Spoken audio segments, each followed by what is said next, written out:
Hello दोस्तों, मैं doctor Shweta आप सभी का अपने चैनल पर स्वागत करती हूं। दोस्तों, अगर आपको लोअर बैक पेन की प्रॉब्लम है, सर्वाइकल स्पॉन्डिलाइटिस की प्रॉब्लम है, यानी कि नेक के पीछे के भाग में आपको दर्द रहता है, चक्कर आता है, हील पेन रहता है, टेंडो एक्लिस की प्रॉब्लम रहती है। हील पेन यानी कि सुबह उठते ही आपका पैर आप जमीन पर नहीं रख पाते हैं और सिर में बहुत ज़्यादा दर्द रहता है। चेंज ऑफ वेदर की वजह से आपको कंप्लेंट आते हैं और हार्ट की प्रॉब्लम रहती है, तो आपको cimicifuga racemosa 202 drops 4 times a day लेना चाहिए। इसके साथ ही मैं आपको एक्यूप्रेशर के पॉइंट्स बता रही हूँ जो कि आपको नेक पेन और लोअर बैक पेन और हील पेन के लिए करना है। तो नेक पेन के लिए आपको क्या करना होगा, ये जो थंब होती है, ये थंब देखिए, इस थंब में आपको ऑयल जो होता है, आपका कोई भी ऑयल आप ले लीजिए, उसमें आप इससे मसाज करना है। आपको इस तरीके का दोनों हाथों में इस तरीके से मसाज करना है। ये है आपका नेक पेन के लिए है, सर्वाइकल स्पॉन्डिलाइटिस के लिए है। और अगर आपको लोअर बैक पेन है तो लोअर बैक पेन के लिए ये 3 पॉइंट्स आप देख रहे हैं, ये 3 पॉइंट्स को आपको इस तरीके से प्रेस करना है। 5 मिनट तक आपको ये प्रेस करते रहना है, तो इससे आपका लोअर बैक पेन बहुत जल्दी रिलीव हो जाएगा। हील पेन के लिए आपको क्या करना होगा, ये जो आपका पैर है, इस जगह को आपको प्रेस करना है। इस दोनों पैरों को आपको, ये पैर के तलवे को आपको प्रेस करना है। कम से कम 5 से 10 बार, 10 से 12 बार आपको इसको प्रेस करना है। फिर सेकेंड एक्सरसाइज है, आपको इस तरीके से इसको फोल्ड करना है और इसको स्ट्रेच करना है। ये सेकेंड एक्सरसाइज है हील पेन के लिए। थर्ड एक्सरसाइज है, आपको इस तरीके से पैर को आगे और पीछे लेना है। को फोर्थ एक्सरसाइज है, आपको इस तरीके से हील को स्ट्रेच करना है। ये आपका हील पेन के लिए बहुत ही इफेक्टिव एक्सरसाइजेज हैं। दोस्तों, सिमेसिफ्यूगा इन बीमारियों में किस तरीके से काम करता है और उसके क्या सिम्टम्स हैं, इसके बारे में जानते हैं। आइए जानते हैं सिमेसिफ्यूगा के साइंस एंड सिम्टम्स के बारे में, ड्रग पिक्चर के बारे में। सिमेसिफ्यूगा को एक्टिया रेसिमोसा भी कहा जाता है। ये ब्लैक स्नेक रूट प्लांट से बनाया जाता है। ये एक प्रकार का पौधा होता है जिससे सिमेसिफ्यूगा बनाया जाता है। तो आइए जानते हैं इसके जनरलिटीज़ के बारे में कि क्या इसकी जनरलिटीज़ हैं, मतलब क्या सिम्टम्स हैं उसके। This remedy has a wide action on nerves and muscles, मतलब ये नर्व्स को और मसल्स को अफेक्ट करता है, जैसा कि मैंने बताया था। तो ये किस प्रकार के कॉन्स्टिट्यूशन को सूट करता है। Plump, delicate, sensitive, nervous, chilly. वो complain of aching in back, neck, here and there. तो मतलब ये जो ओबेज लोग रहते हैं, जैसे कि जो मोटे रहते हैं, जिनका वेट बहुत ज़्यादा रहता है, डेलिकेट होते हैं, सेंसिटिव होते हैं, नर्वस होते हैं, बहुत ज़्यादा ठंड लगती है उन लोगों को, तो और उनके कंप्लेंट्स ये रहते हैं कि उनके बैक में पेन हमेशा रहता है, नेक में पेन रहता है, या फिर कहीं भी बॉडी के कोई भी पार्ट में उनको पेन होते रहता है। अब इसके पेन सिम्टम्स के बारे में जानते हैं कि पेन इसमें किस तरीके का होता है, दर्द कैसा होता है। Pain is violent, aching, shooting, wanders here and there, shock like with cries, fainting etcetera, go upward और from side to side, up the neck, about the throat, from ovary to ovary. मतलब इसका pen बहुत ही severe रहेगा, बहुत violent pen होगा, severe रहता है। Pen जो है शिफ्टिंग रहता है, यहाँ से वहाँ ट्रांसफ़र होते रहता है। Shock like, electric shock like pain होगा, इतना ज़्यादा पेन रहता है कि पेशेंट को के आँखों में आंसू आ जाता है और साथ ही वो फेंट हो जाता है, बेहोश हो जाता है। तो ये पेन गोज़ अपवर्ड और फ्रॉम साइड टू साइड, या तो पेन ये जो रहता है वो ऊपर की तरफ जाता है या फिर साइड टू साइड जाएगा। ऊपर के साइड में नेक में जा सकता है और थ्रोट में जा सकता है पेन। ओवरी टू ओवरी, यानी कि 2 ओवरीज होती हैं फीमेल में, तो उसमें जो है राइट से लेफ्ट की तरफ पेन हो सकता है। It has also ensured live birth in women who have previously born only dead children without any discoverable cause should be given in daily doses of 1x potency 2 months before term।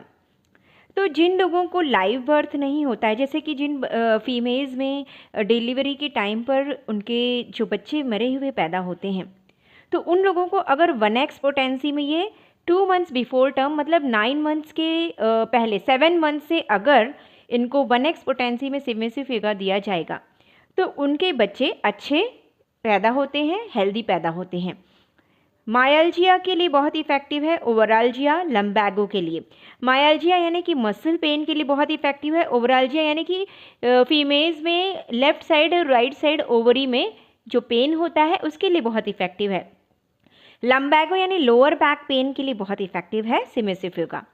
Ill effects of anxiety, fright, disappointed love, over exertion, business failure, child bearing, यानी कि जिन लोगों को बहुत ज़्यादा घबराहट होती है, बहुत ज़्यादा डर लगता है या फिर उनको डिसअपॉइंटमेंट रहता है लव में, ओवर एक्सर्शन हो गया है, बिजनेस फेलियर यानी कि बिजनेस में अगर उनका कोई लॉस हो गया है, चाइल्ड बेयरिंग यानी कि अपना प्रेगनेंसी के टाइम पे उनको कोई प्रॉब्लम्स आ रही हैं, तो इन सब प्रॉब्लम्स के लिए भी आप जो है सिमेसिव फिगर 200 ले सकते हैं।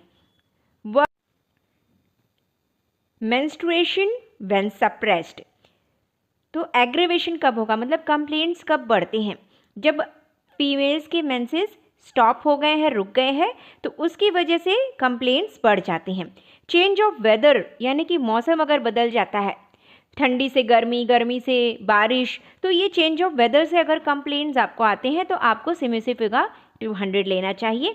प्यूबर्टी एंड क्लाइमैक्सिस के लिए बहुत इफेक्टिव है, यानी कि जिन फीमेल्स को स्टार्टिंग पीरियड स्टार्ट होता है तब अगर कंप्लेंट्स आते हैं तो उस समय जो है आपको ये लेना चाहिए ये मेडिसिन। और जिन लोगों को मीनोपॉज आ गया है, मतलब मेंसेस कंप्लीटली स्टॉप हो गया है, तो उन लोगों को भी ये 200 सिमेसिव फिगर लेना चाहिए। हीट एंड कोल्ड से अगर प्रॉब्लम हो रहा है, ज़्यादा एक्सेसिव हीट हो गया है टेम्परेचर में, ज़्यादा ठंड हो गई है, ज़्यादा गर्मी हो गई है, तो ऐसी कंडीशन में आपको कंप्लेंट्स आ रहे हैं तो आपको सिमेसिव फिगर लेना चाहिए। डैम्प कोल्ड एयर से भी अगर आपको परेशानी हो रही है तो आपको लेना चाहिए। Better in warm air pressure eating, तो यानी कि वार्म रैप, तो ओपन एयर में जाने से, ठंडी हवा में जाने से पेशेंट को आराम लगता है। प्रेशर यानी कि कोई पार्ट में पेन है तो उसको दबाने से उनको आराम महसूस होता है। गर्म से अगर अपने आप को रैप कर लें वो, तो गर्म कंबल से, तो ऐसे में भी उनको अच्छा लगता है। खाना खाने से कुछ खा लेते हैं तो उससे उनको बेटर फील होता है। हेडेक सिम्टम्स के बारे में जानते हैं। Throbbing pain after worry, over study और from reflex uterine disease. Headache, throbbing pain after worry, over study और from reflex uterine disease. Amelioration, open air, तो सिर में जो दर्द होता है वो बहुत ज़्यादा अगर टेंशन लेते हैं या बहुत ज़्यादा स्टूडेंट्स लोग पढ़ाई कर लेते हैं तो ऐसे कंडीशन में उनको थ्रॉबिंग पेन, सिर में दर्द बहुत ज़्यादा रहता है। तो यूट्राइन डिजीज़, तो ये एक रिफ्लेक्ट भी करता है यूट्राइन डिजीज़ को, मतलब कि जिन फीमेल्स को अगर यूटरस में कोई प्रॉब्लम है तो ऐसी कंडीशन में भी उनको सिर में दर्द हो सकता है। हेडेक ऑफ स्टूडेंट्स, तो मतलब स्टूडेंट्स में, विद्यार्थियों को, अगर स्टूडेंट्स को जो पढ़ाई करने से बहुत ज़्यादा सिर में दर्द हो रहा है तो उनको सिमेसिव फिगर 200 ज़रूर लेना चाहिए। आइए जानते हैं कि ये लंग्स को कैसे अफेक्ट करता है। Respiratory, tickling, short, dry, constant cough, aggravation at night, speaking, तो रात के समय बहुत ज़्यादा ड्राई कॉफ रहेगा, सूखी खांसी आएगी और लगातार खांसी आते ही रहता है और रात के समय ये बढ़ जाता है और बोलने से बहुत ज़्यादा बढ़ जाता है। हार्ट में क्या सिम्टम्स रहेंगे।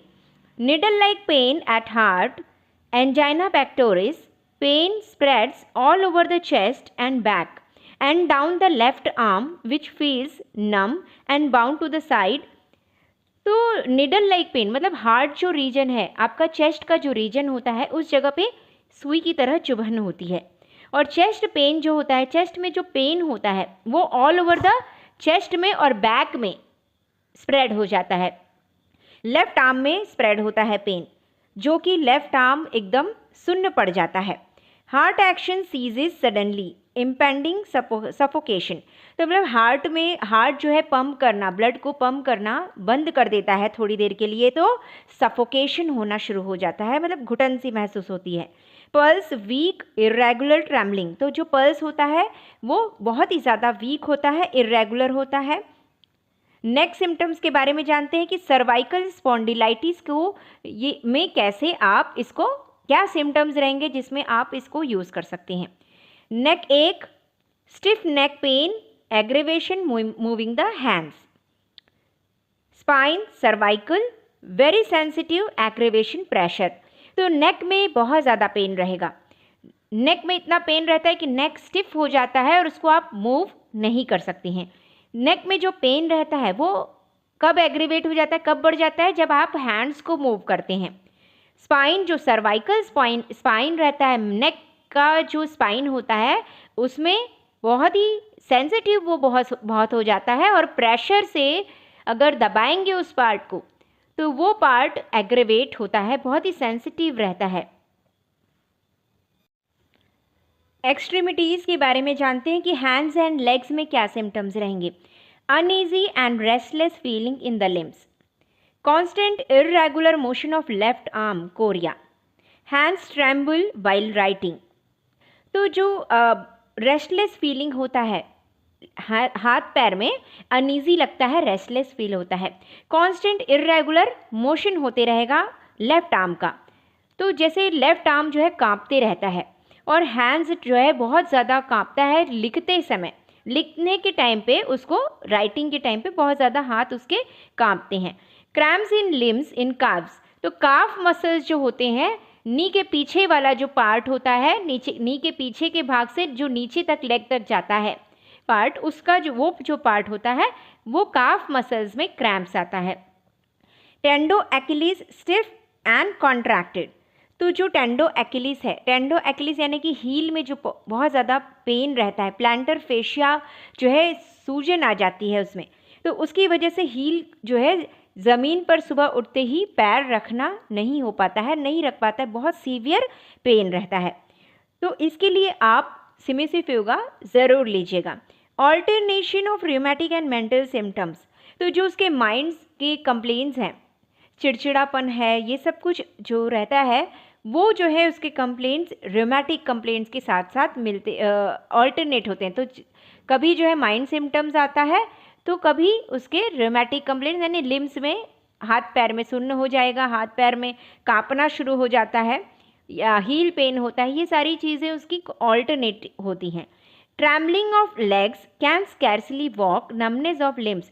तो उसके लेग्स भी बहुत ज़्यादा कांपते हैं, इसकी वजह से वो चल नहीं पाता है, और जो है लिम्स जो होते हैं, वो लेग्स जो होता है वो सुन्न पड़ जाता है, तो इसकी वजह से भी वो चल नहीं पाता है।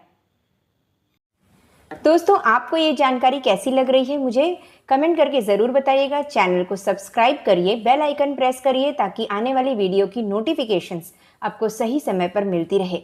वीडियो को लाइक एंड शेयर ज़रूर करिएगा। एक्यूप्रेशर के पॉइंट्स मैं आपको बताते रहूँगी, मेडिसिन के साथ साथ आपको एक्यूप्रेशर के पॉइंट्स भी करने हैं, इससे आपको बहुत ही जल्दी रिलीफ मिल जाएगा। Thank you so much.